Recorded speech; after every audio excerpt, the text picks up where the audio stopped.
Hey guys, welcome to success Dilip. मैं दिलीप कुमार, स्वागत है आपका इस वीडियो में। तो दोस्तों, आप सभी आईटीआई डिप्लोमा डिग्री स्टूडेंट के लिए ये वीडियो बहुत ज़्यादा महत्वपूर्ण है। अगर आप आरआरबी टेक्नीशियन का फॉर्म अप्लाई कर रहे हैं तो वीडियोस को ध्यानपूर्वक देखना। देखिए गाइस, सरकारी नौकरी लेना इंडिया में अगर मान के चलो तो 0.1% चांस है।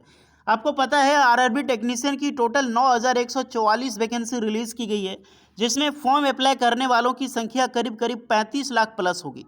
अप्रॉक्सीमेटली इसमें बढ़ेगा इसीलिए क्योंकि डिप्लोमा और डिग्री दोनों एलिजिबल है। इसमें बीटेक इंजीनियरिंग सारे कैंडिडेट अप्लाई कर सकता है। तो गाइस, सभी को नौकरी तो मिलेगी नहीं, नौकरी तो उतनी उतनी ही मिलेगी जितनी की वैकेंसी रिलीज़ की गई है। तो उतनी को नौकरी मिलना सबसे बड़ा चीज़ है। आजकल तेज पढ़ता है, स्मार्ट जो पढ़ता है उसी को जॉब्स मिलती है, नहीं दिन रात जो पढ़ता है उसको जॉब्स नहीं मिलती। जो स्मार्ट तरीके से पढ़ेगा, स्मार्टनेस दिखाएगा, फॉर्म अप्लाई करने से लेकर आपका एग्जाम्स तक आपका टोटली क्लियर होना चाहिए कि आप कैसे अप्लाई कर रहे हो। इसीलिए हमेशा पेन और पेपर, जितने भी स्टूडेंट मेरी वीडियो देख रहा है, एक पेन और पेपर हाथ में ले लो, नहीं तो मोबाइल में अपनी नोटपैड ऑन कर लो। मैं आपको आप सभी आईटीआई डिप्लोमा स्टूडेंट के लिए ऐसा 3 काम बताने वाला हूं, जो कि फॉर्म भरने से पहले ये नोट डाउन कर लो, ताकि आपका सिलेक्शन में, रिजेक्शंस में या फिर जब आपकी डॉक्यूमेंट वेरिफिकेशन होगी वहाँ तक कोई भी प्रॉब्लम्स ना सामना ना करना पड़े। मैं एक एग्जांपल आपको बताऊंगा, बेहतरीन एग्जांपल्स। चलिए ITI student, diploma student, videos को लाइक करके आगे बढ़ते हैं। बहुत ही बड़ी इन्फॉर्मेशन है ये। फॉर्म से पहले वीडियोस को पूरा वॉच करके जाना और कौन से ऐसा 3 काम है जो आपको करनी चाहिए। स्टार्ट करते हैं वीडियोस को। आगे बढ़ने से पहले चैनल पे नए हैं, सब्सक्राइब जरूर करें, बेल आइकन को प्रेस करके नोटिफिकेशन बेल को ऑल कर दें। तो गाइस, गुड न्यूज़ सबसे बड़ा ये चीज़ है कि सालों बाद भर्ती आई है, आप अप्लाई कर सकते हैं। कुछ आपको डिटेल्स मैं बता देता हूँ। पहले स्टार्टिंग में काफ़ी सारे न्यू कैंडिडेट भी जो है एड ऑन होते हैं। फॉर्म जो है 9 मार्च से स्टार्ट है और 8 अप्रैल 2024 तक लास्ट डेट है। इसकी मॉडिफिकेशन लिंक 9 अप्रैल से लेकर 18 अप्रैल तक ओपन होगी। यहाँ पर 2 तरह की रिक्रूटमेंट है, टेक्नीशियन ग्रेड 1 सिग्नल में, टेक्नीशियन ग्रेड थर्ड आपको पता है कि हमारा रिजर्वेशन कोटा भाई आईटीआई स्टूडेंट के लिए। तो ग्रेड थर्ड की सबसे ज़्यादा पोस्ट है 8,052 पोस्ट पर, और सिग्नल में वैकेंसी ग्रेड 1 टेक्नीशियन की 1,092 है। टेक्नीशियन ग्रेड 1 में अप्लाई करने के लिए आपके पास डिप्लोमा की डिग्री, इंजीनियरिंग की डिग्री या फिर आपने बीटेक भी कर रखी हो तो भी आप अप्लाई कर सकते हैं। बीएससी इंजीनियरिंग है तो भी एलिजिबल है। बट एक 8,052 जो पोस्ट है ओनली आईटीआई स्टूडेंट के लिए रिजर्व्ड है। एज जो है आपका रिलैक्सेशंस करके 18 से 36 और 18 से 33 साल हुई है। ये तो ये आपकी बेसिक इन्फॉर्मेशन। अब मैं आपको बताने वाला हूँ आपको 3 काम क्या करना है। एक एग्जांपल मैं आपको बता देता हूँ। एसएससी 2023 का एक टॉपर है, स्टूडेंट है। एसएससी आपको पता है ना, यूपीएससी के बाद सबसे बड़ा गैजेटेड आपका एग्जाम से वो है एसएससी सीजीएल का एक टॉपर स्टूडेंट है, यानी कि रैंक 1 लाया है वो। अगर वो चाहे इंडियाज़ में कोई भी बड़ी बड़ी पोस्ट ले सकता है, यानी किसी भी डिपार्टमेंट में वो जा सकता है। लेकिन पता है उनको एक कॉस्ट डिपार्टमेंट का मात्र जॉब मिला, जिसकी सैलरी यानी कि मान लो कि 2800 ग्रेड पे वाली जॉब्स उनको मिली है। अगर वो चाहे तो आराम से 74,000 56,000 ग्रेड पे वाली जॉब वो आराम से पा सकता है। लेकिन उसको क्यों मिली 28,000? क्योंकि उन्होंने गलतियां की थी। तो यही सारी गलतियां फॉर्म अप्लाई करने में प्रॉब्लम क्रिएट करती है। काफ़ी सारे स्टूडेंट फॉर्म अप्लाई करते हैं, एग्ज़ाम्स बहुत अच्छा जाता है, रैंक भी लाते हैं, लेकिन उनको रिजेक्ट कर दिया जाता है। पता है क्यों? वो जॉब नहीं मिल पाती है। पता है क्यों? फॉर्म अप्लाई करने से रिलेटेड। इसीलिए फॉर्म भरने से पहले बहुत ध्यान से और क्रिटिकल आप इशू देखो, उसके बाद ही फॉर्म अप्लाई करना। मैं हमेशा बोलता हूँ फॉर्म भरने से पहले पेन पेपर में आप नोट डाउन करो। अब चलिए मैं बताता हूँ कि नोट डाउन आपको क्या करना है और क्या चेक करना है वैकेंसीज में। तो गाइस, नोटिफिकेशन आपके पास तो होगी नहीं है, तो डिस्क्रिप्शन में लिंक है। मैं आपको बता रहा हूँ 3 काम। पहला काम आपको क्या करना है, क्योंकि जितने भी आईटीआई हैं, डिप्लोमा हैं, आपको अपनी जोन वाइज वैकेंसीज पता करना है। यानी कि इसमें जितने भी जोन में वैकेंसीज निकाली गई है वो चीज़ आपको देखनी है कि किस जोन में कैसा वैकेंसीज है और आपकी कैटेगरी वाइज कैसी वैकेंसी है। मैं इसमें सब प्रैक्टिकल बताऊंगा, टेंशन ना ले। दूसरा है ट्रेड वाइज पोस्ट। मान लो कि आप आरआरबी मालदा में अप्लाई कर रहे हो, आरआरबी जम्मू में अप्लाई कर रहे हो, कहीं पर भी आपको ट्रेड भी देखना होगा ना। कि मान लो जो आपका इलेक्ट्रिशियन ट्रेड है, आप उस जहाँ से आप अप्लाई कर रहे हो, पता चला उसमें मात्र एक पोस्ट है, आप ओबीसी हो और वहाँ पे जनरल की पोस्ट है, या फिर आप एसटी एससी हो, वहाँ जनरल की पोस्ट है।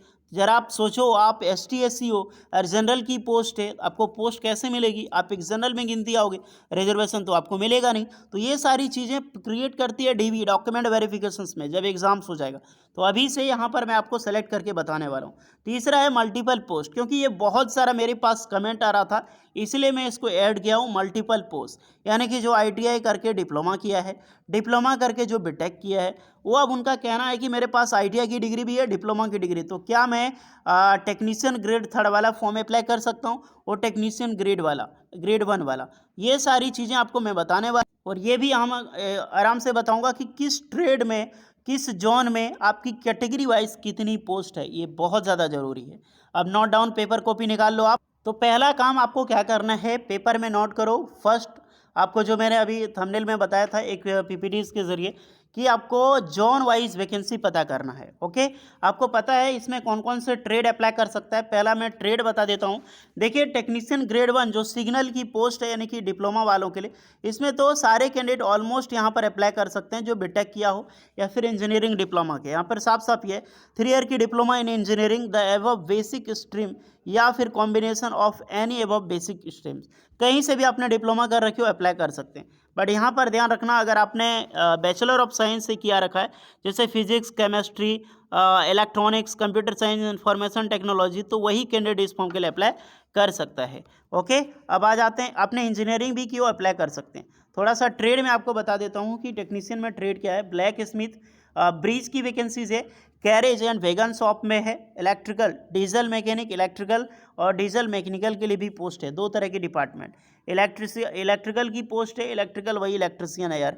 और इलेक्ट्रिकल TRS में, EMU में, फिटर, SNT और वेल्डर। मेरे पास एक कमेंट आ रहा था कि वेल्डर वाला अप्लाई नहीं कर सकता। देखो यार, वेल्डर की भर की रिक्रूटमेंट निकाली गई है, ऐसी बात नहीं है। अलग अलग पोस्ट भी है, जैसे ट्रैक मशीन भी है, यहाँ पर भी रिक्रूटमेंट मिलेगी आपको। तो वैकेंसीज है, टेंशन काहे ले लेते हो आप। अब देखो, आपको ट्रेड आपको पता चल गया कि कौन कौन से ट्रेड अप्लाई कर सकते हैं। दूसरा जो मैंने फर्स्ट आपको बताई थी कि आपको जोन वाइज वैकेंसी देखना है, तो आप अपना ट्रेड में जोन वाइज वैकेंसीज देखो। जैसे कि ये RRB अहमदाबाद है, पहले नोटिफिकेशन को डाउनलोड करो। इसको देखने के बाद फिर RRB अजमेर में, तो आपको ये पता करना होगा जैसे आपका ट्रेड क्या है भैया। जोन वाइज वैकेंसी आपने देख लिया कि कहाँ पर वैकेंसी ज़्यादा है, उससे कोई फ़र्क नहीं पड़ता कहाँ पर वैकेंसी ज़्यादा है। आपको सबसे पहला ये देखना होगा कि मेरे ट्रेड में वैकेंसीज कहाँ अच्छा खासा रिलीज़ की गई है। अब देखो, जैसे कि मैं इलेक्ट्रिशियन से पहले देखता हूँ, इलेक्ट्रिशियन, अब ये इलेक्ट्रिकल की रिक्रूटमेंट है, तो देख रहा हूँ RRB अहमदाबाद में। तो RRB अहमदाबाद में जो इलेक्ट्रिकल की रिक्रूटमेंट है वो 177 है।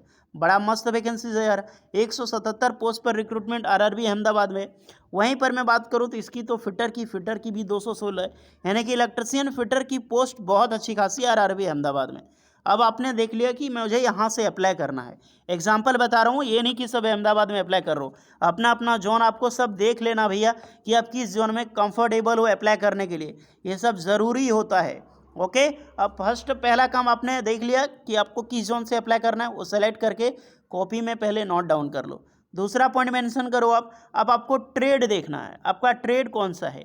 मैंने जैसे बताया कि आप कोई भी सेलेक्ट कर सकते हो। RRB कोलकाता आपने मान लो सेलेक्ट किया, तो इसमें इलेक्ट्रिकल देखो, SNT तो SNT देखो, RNAC हो तो RNAC देखो, या फिर आप जैसे कि डीजल वाले हो, या फिर आप देख सकते हो फिटर वाले, तो अपना फिटर देखो। फिटर पोस्ट कितनी है, 42 पोस्ट है। तो आपको देखना, देखा मैं RRB अहमदाबाद में वैकेंसी ज़्यादा थी फिटर की, कोलकाता में पोस्ट ज़्यादा है, कोलकाता में पोस्ट जो है फिटर की कम है। अब ये भी तो है कि कोलकाता में अगर वैकेंसीज देखो तो कोलकाता में पोस्ट तो अच्छी खासी है, 506 पोस्ट पर रिक्रूटमेंट है। लेकिन ये भी देखना हो कि टफ कॉम्पिटिशन कहाँ से जाता है। तो RRB अहमदाबाद और RRB कोलकाता हमेशा टफ कंपटीशन रहता है। लेकिन किसी भी जोन में अप्लाई करो, 1 मार्क 2 मार्क उससे ज़्यादा ऊपर नीचे कहीं भी कट ऑफ में आपको देखने को नहीं मिलेगी। इसलिए अपना पोस्ट सेलेक्ट कर लो, जहाँ पर जितनी ज़्यादा वैकेंसीज होगी उतना फॉर्म डाला जाएगा, जहाँ पर कम वैकेंसीज होगी उतना कम फॉर्म वहाँ पर डाला जाएगा। ये नॉर्मली सिचुएशन है। तो 2 चीज़ आपने देख लिया, पहला जोन वाइज वैकेंसी, दूसरा ट्रेड वाइज वैकेंसी। अब तीसरा ये देखो कि ये भी तो आपको देखना कि आप जैसे इलेक्ट्रिशियन ट्रेड आपने जोन सेलेक्ट कर लिया भैया, चलो कि मान लीजिए RRB कोलकाता में आपको अप्लाई करना है।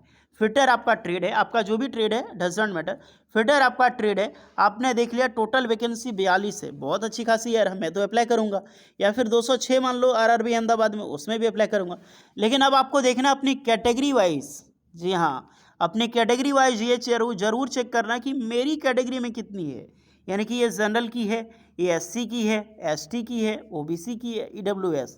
अब आपको देखना है ना कैटेगरी में। आप मान लो जैसे कि मैं यहाँ पर वेल्डर की कुछ सीट देखता हूँ यहाँ पर श्रीनगर में, तो वेल्डर की जो अगर सीट में बात करूँ, टोटल वैकेंसीज अगर आप देखा जाए तो इसमें 9 वैकेंसी टोटल रिलीज़ की गई है। आप मान लो कि आप EWS से हो, तो आप अप्लाई कर दिया, आप देखो EWS में वैकेंसीज ही नहीं है, तो आप सोचो उसका क्या हाल होगा सिलेक्शन के बाद। OBC वालों के लिए 3 वैकेंसी है। अब ST कैंडिडेट कोई आया और उसमें फॉर्म अप्लाई कर दिया, देखा तो वहाँ पे 6 पोस्ट है। अब ST वालों को तो रिजर्वेशन नहीं मिलेगी ना, क्योंकि पोस्ट ही नहीं है भैया आपका यहाँ पे। आपका तो यहाँ पे जनरल की पोस्ट है और OBC की पोस्ट है। तो ये चीज़ें देखना है गाइस, ये बहुत बड़ा इंपॉर्टेंस लाता है। इसी के कारण एग्जाम्स निकलने के बाद भी आपका सिलेक्शन नहीं होगा, आपका अच्छा मार्क्स लाने के बाद भी सिलेक्शन नहीं होगा। तो ये चीज़ें इंपॉर्टेंट है यार, ध्यान रख लो। मैंने 3 चीज़ें बहुत बड़ा इंपॉर्टेंट बताई है। अगर आपने नोट डाउन तीनों चीज़ें कर ली है, उसके बाद आप आराम से फॉर्म अप्लाई कर सकते हैं अपने जोन को सेलेक्ट करके। तीसरा एक क्वेश्चन था जो कि काफ़ी सारे ITI डिप्लोमा वालों का, कि जो मैंने ITI कर रखी हो, डिप्लोमा कर रखी हो, तो क्या मल्टीपल पोस्ट पे अप्लाई कर सकते हैं?